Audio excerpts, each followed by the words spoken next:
13 horas 31 minutos, continuamos con el programa de Activos por Vocación de Servicio del día martes 3 de febrero del 2026.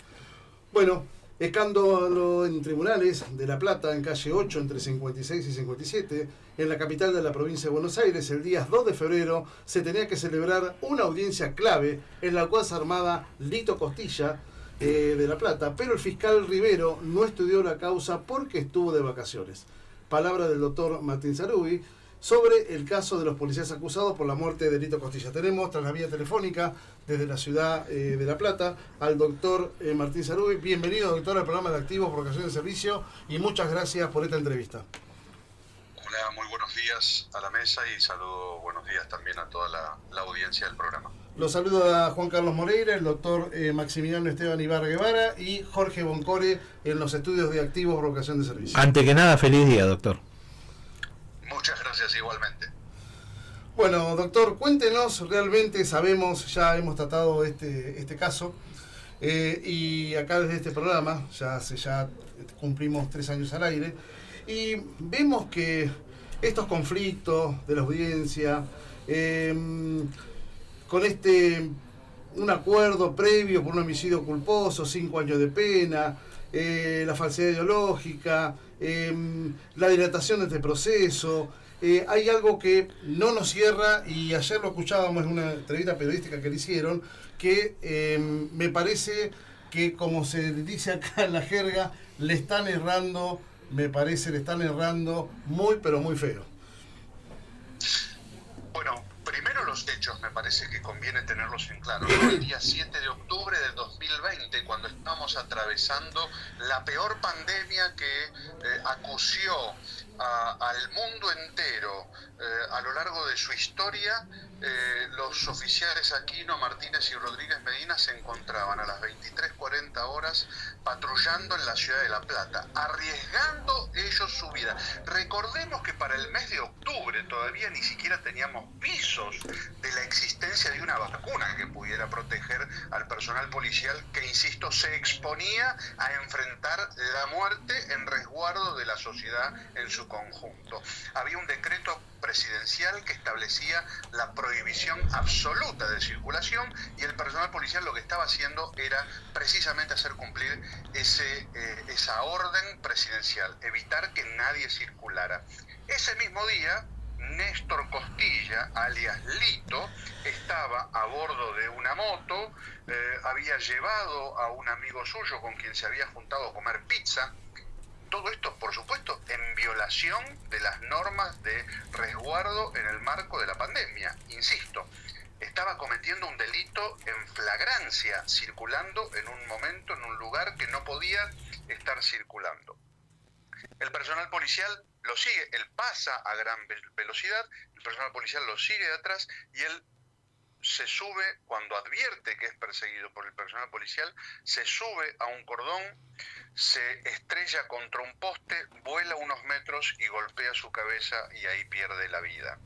Inicialmente la causa se investigó como un posible homicidio culposo. Insisto, es absolutamente descabellado. Las pericias técnicas dan cuenta de que no hay ningún punto de contacto entre las motos de los policías, Aquino, Martínez y Rodríguez Medina, y la moto en la que iba Costilla.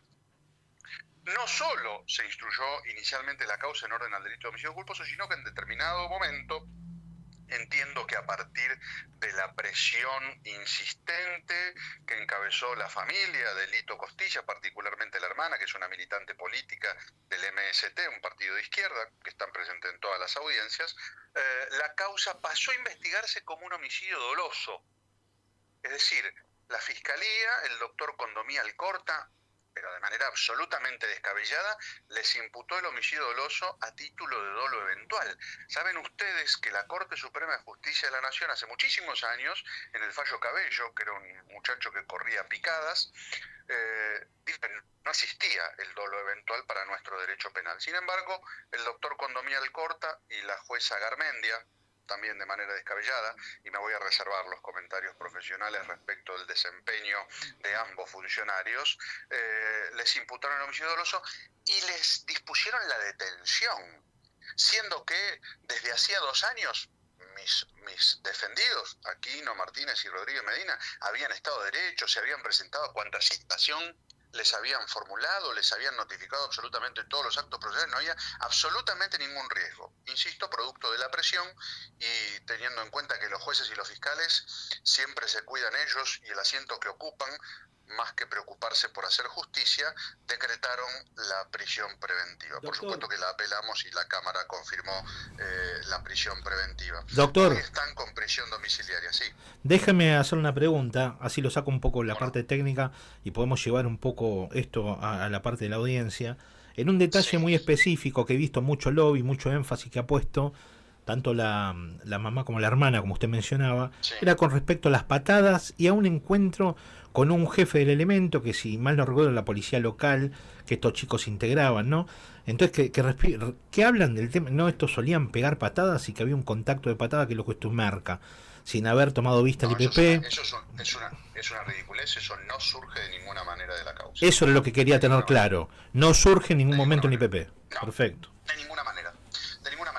Pero además, en cualquier caso, si así hubiera sido, si efectivamente los efectivos estaban persiguiendo la moto y la moto se resiste a acatar la orden porque estaban obligados a detenerlo y a notificarle la formación de causa en orden al delito de violación de las normas que establecían en el marco de la pandemia. ¿Cómo debían hacer para detenerlo? No, obviamente, hay un montón de cuestiones, mínima fuerza indispensable, hay un montón de cuestiones de procedimiento que uno puede ir, se lo digo yo, imagínate, doctor, antes de ser doctor, 30 años de policía, así que en la práctica la tengo en la callejera de que hay que moverse, ¿no?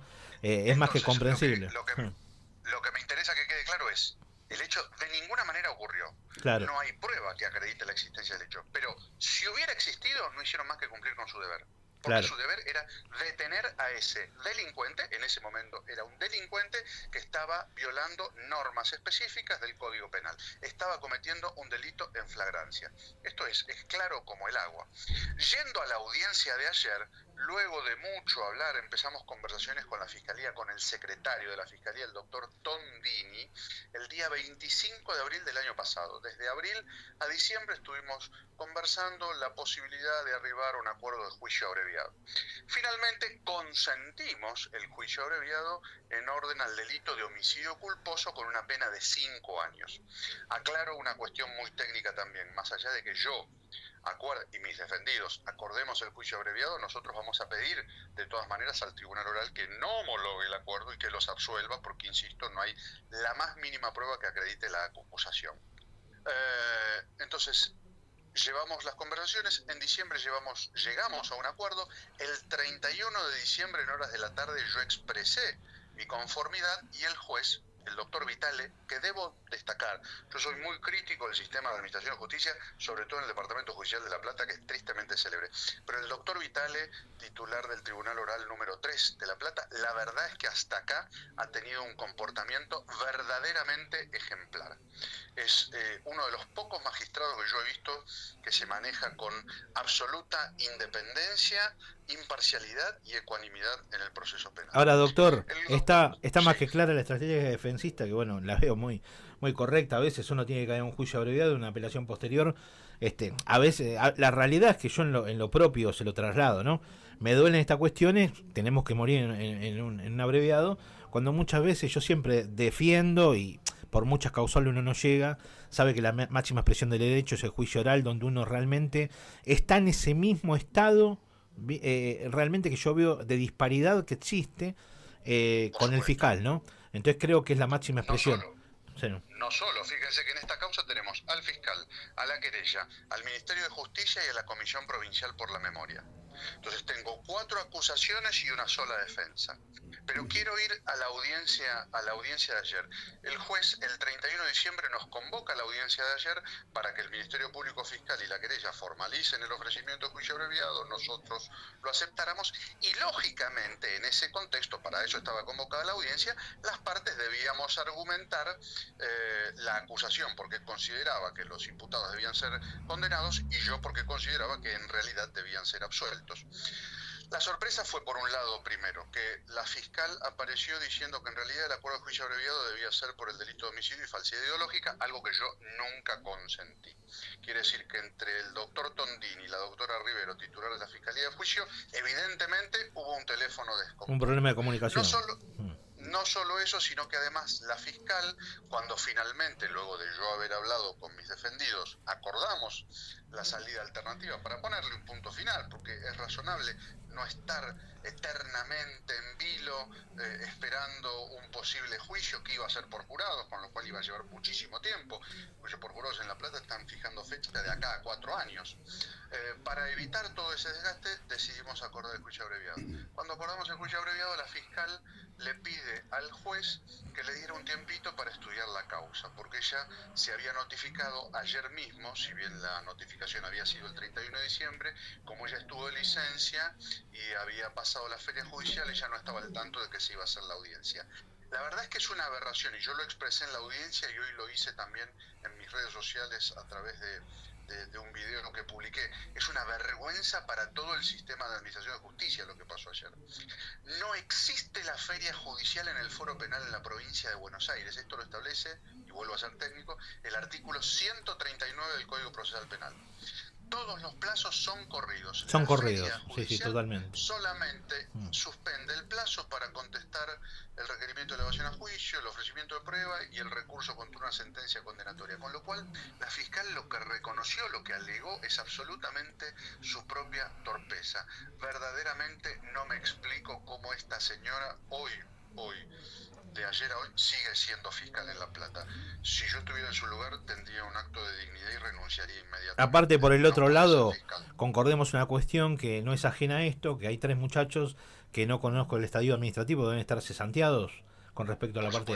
Entonces imagínense que están lastimados, dolidos, más allá de que no es totalmente vinculante, usted sabe que es otro cantar la parte administrativa con la parte penal, pero uno se podría agarrar algún elemento como para... Hay un trabajo por el otro lado, hay muchachos que están sufriendo esto, hay una presión psicológica en la familia, la presión pública, es increíble. Tuve muy buen trato desde el principio con el doctor Améndola, que representa a la familia de la víctima. Un trato muy cordial, mucho más que con la fiscal.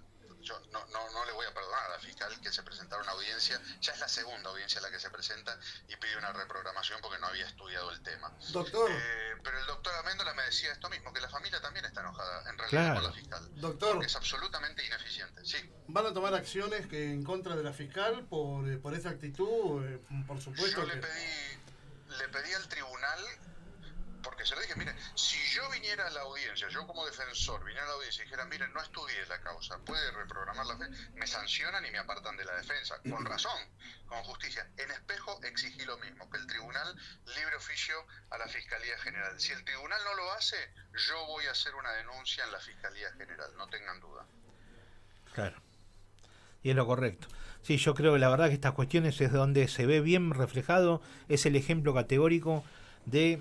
Con una no resolución es el retardo de la justicia, es esto que desgasta a la gente, y la realidad es que hay un daño terrible hacia la otra parte también, ¿no?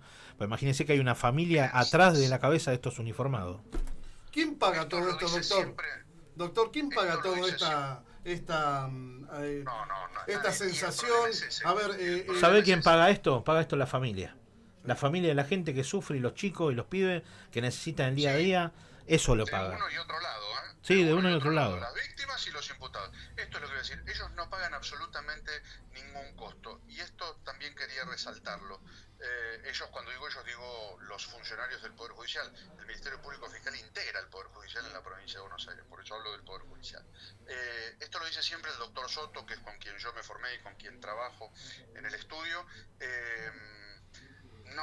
No puede ser que no tengan nunca ninguna consecuencia. Y en el caso del fiscal, además, el fiscal debe ser mi abogado cuando yo soy víctima del delito. Sí, yo soy abogado y puedo ser víctima de un delito a pesar de que sea defensor muchas veces y otras veces soy letrado del particular damnificado. Pero el fiscal debe ser mi defensor. Yo no quiero un defensor ineficiente como la doctora Rivero. Y hay otros casos escandalosos en la provincia de Buenos Aires. Podría decir que La Plata, Quilmes es de los peores departamentos judiciales en la provincia de Buenos Aires. Sí, es verdad eso. ¿Cómo sigue, doctor? Ahora hay una nueva audiencia. ¿Cómo lo van a hacer vía fijada, vía remota? ¿Cómo lo tienen más o menos entablado en este caso? Sí, se fijó una audiencia para el día de mañana a las 9 de la mañana. Va a ser por medios telemáticos, va a ser de manera remota, por Meet. Insisto, yo voy a sostener y voy a exigirle al tribunal que absuelva a los oficiales Aquino, Martínez y Rodríguez Medina, porque, insisto, no hay ningún elemento de prueba, incluso las pericias mecánicas son contundentes en sostener que no hay punto de contacto y que no se explica absolutamente de ninguna manera la hipótesis que sostiene la Fiscalía. Tengan en cuenta que y esto es sintomático del trasfondo, venían imputados con un homicidio doloso, con una pena de prisión perpetua, y la Fiscalía, con tal de evitar un papelón que yo les iba a hacer pasar en el juicio por jurados, decidieron bajarse de un homicidio doloso, insisto, que tiene una pena de prisión perpetua, a una pena de 5 años, para que un fiscal se baje de la acusación en estos términos, perdón que lo diga en términos poco académicos, pero que se baje de la acusación en estos términos es porque no tiene nada para sostener la acusación en el juicio. Está más que claro, doctor, es como le marcaba yo, que es un grave estado de indefensión y de disparidad que se encuentran los abogados mismos, el abogado privado, como en el caso de usted, con el abogado, con el fiscal, y de poder lograr que se empareje eso en el estadio del juicio oral. Por eso marcamos que hay que morir en un juicio abreviado con una estrategia defensista muy buena y lograr atrás una apelación en gente que realmente es duro. Comparto parcialmente, creo que en la provincia de Buenos Aires tenemos una gran herramienta que es, cuando las circunstancias lo permiten, el juicio por jurados. Por eso en esta causa yo elegí el juicio por jurados. En juicio por jurados la experiencia me indica que la gente común, al momento de hacer justicia, es mucho más razonable que los jueces profesionales. Cualquier efectivo de una fuerza de seguridad imputado en la provincia de Buenos Aires entra a la sala de audiencias condenado cuando quienes juzgan son 3 jueces profesionales.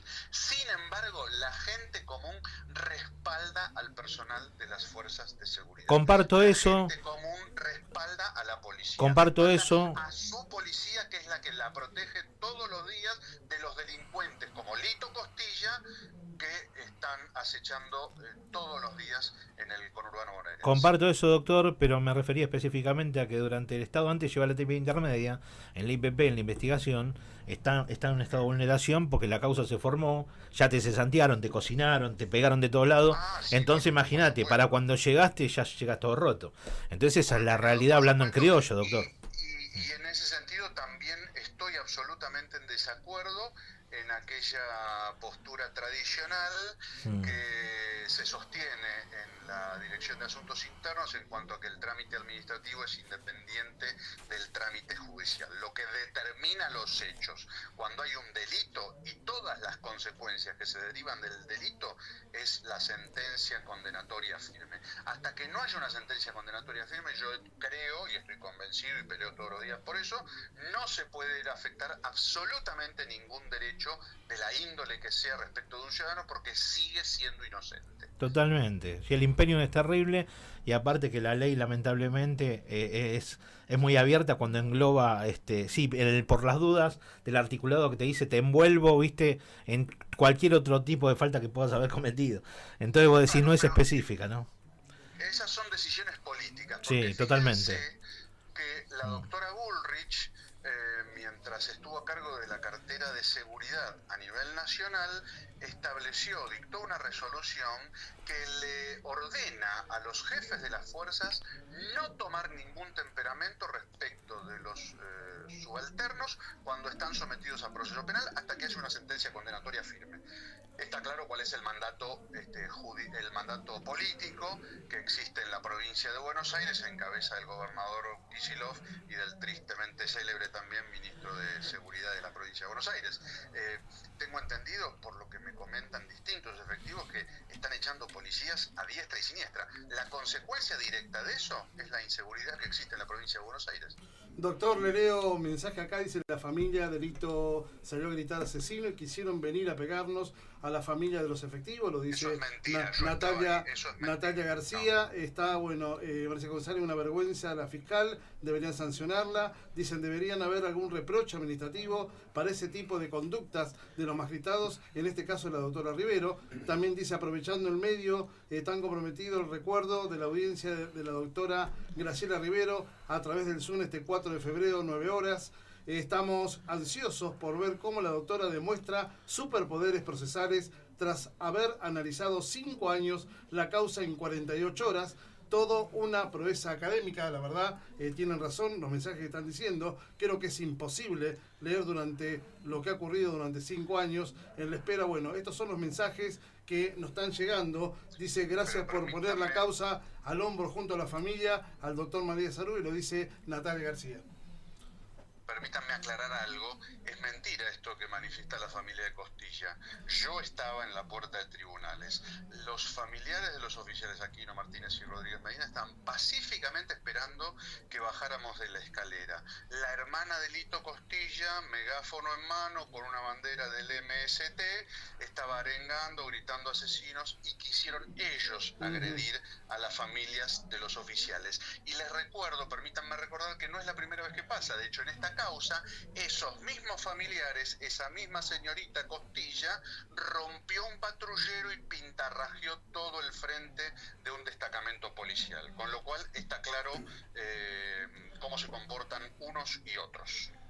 Estos 3 años injustamente que tuvieron detenidos estos 3 camaradas, lo digo así, compañeros, porque nosotros somos suboficiales retirados y oficiales retirados que estamos conduciendo este programa.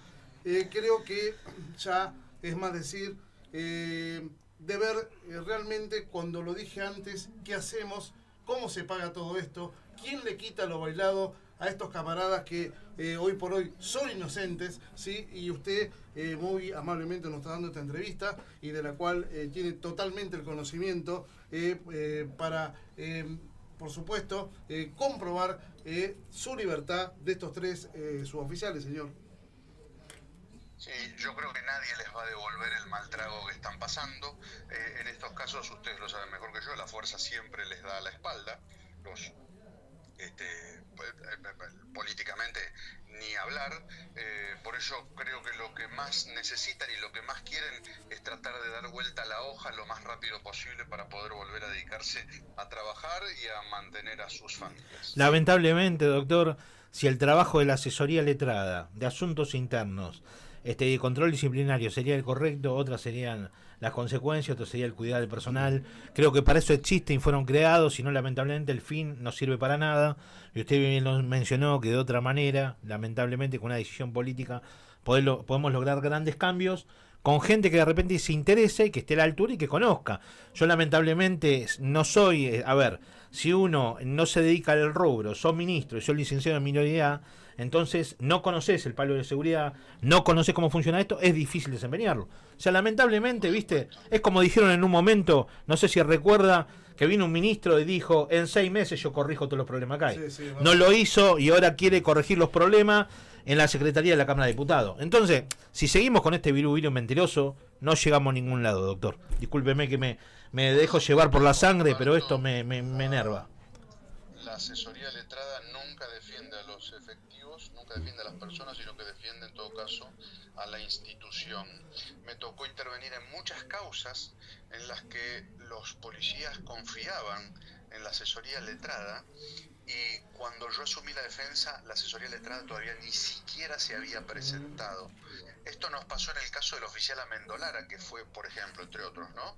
El policía que le pegó el tiro a Chano. Sí. Cuando nosotros vamos a asumir la defensa, junto con él, fuimos personalmente al Departamento Judicial de Zárate, lo llamó el entonces ministro de Seguridad, el doctor Berni, y le exigía que aceptara ser defendido por la asesoría letrada, que ellos ya se habían presentado, que habían planteado la excarcelación, y era todo mentira.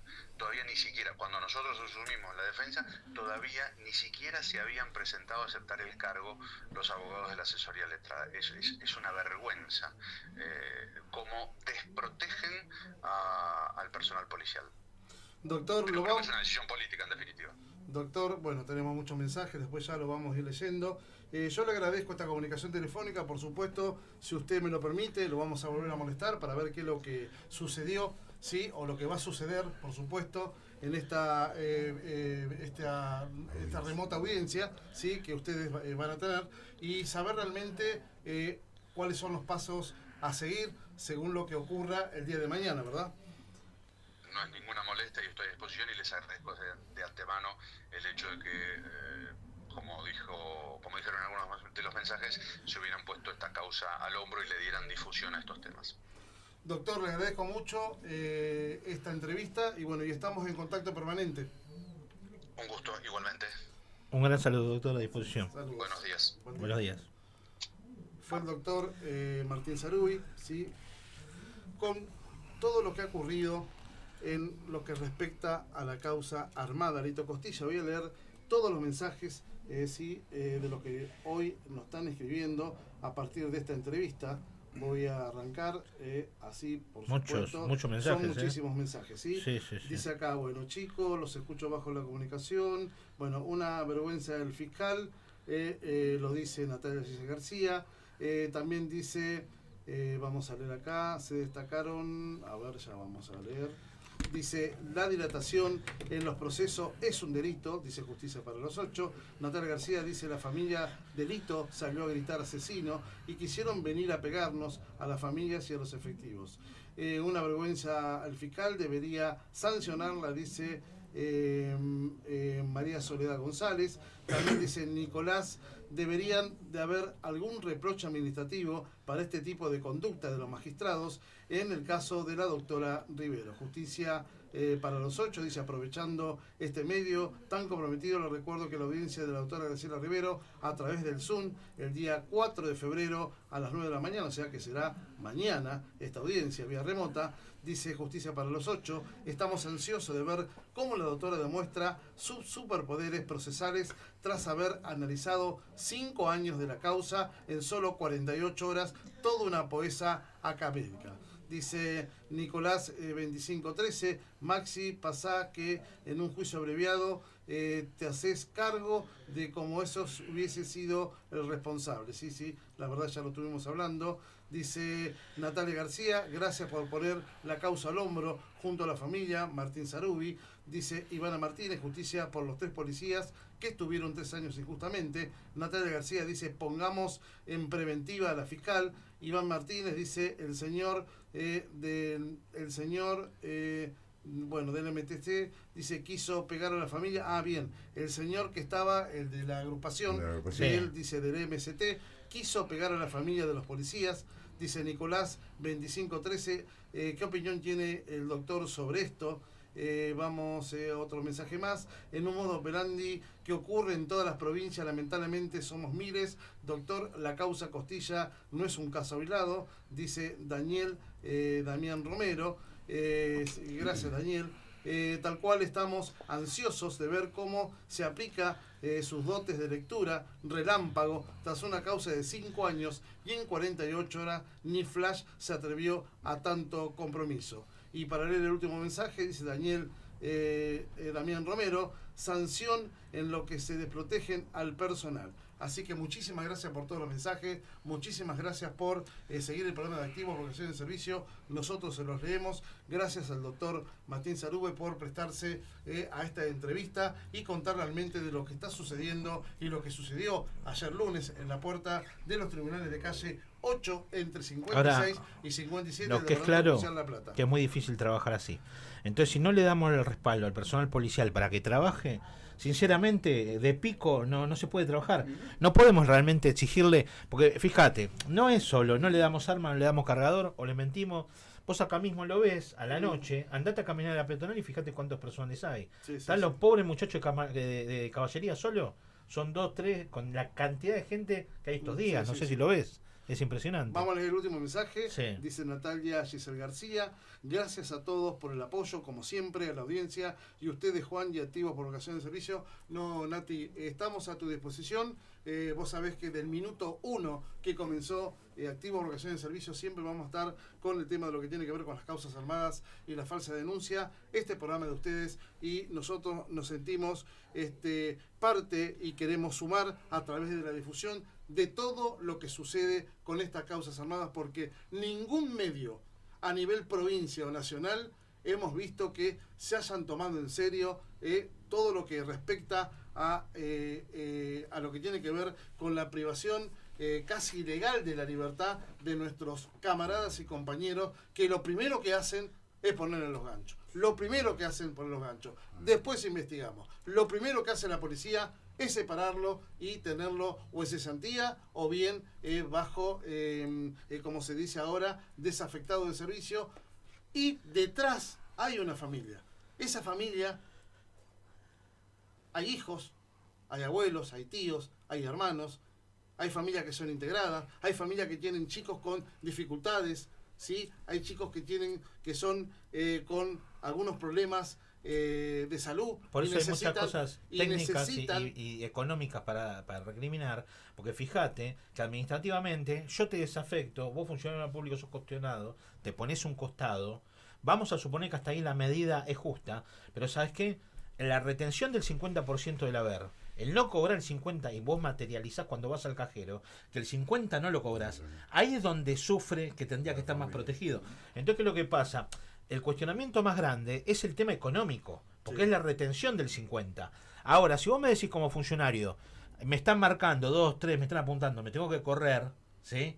Te dañan la carrera, que en el oficial jefe vos lo sabés que el tipo salió del lugar y salió. Sí. Y en el personal lo mataste con la afectación 50, tenemos que trabajar y legislar sobre eso. Bueno. Teniendo ya...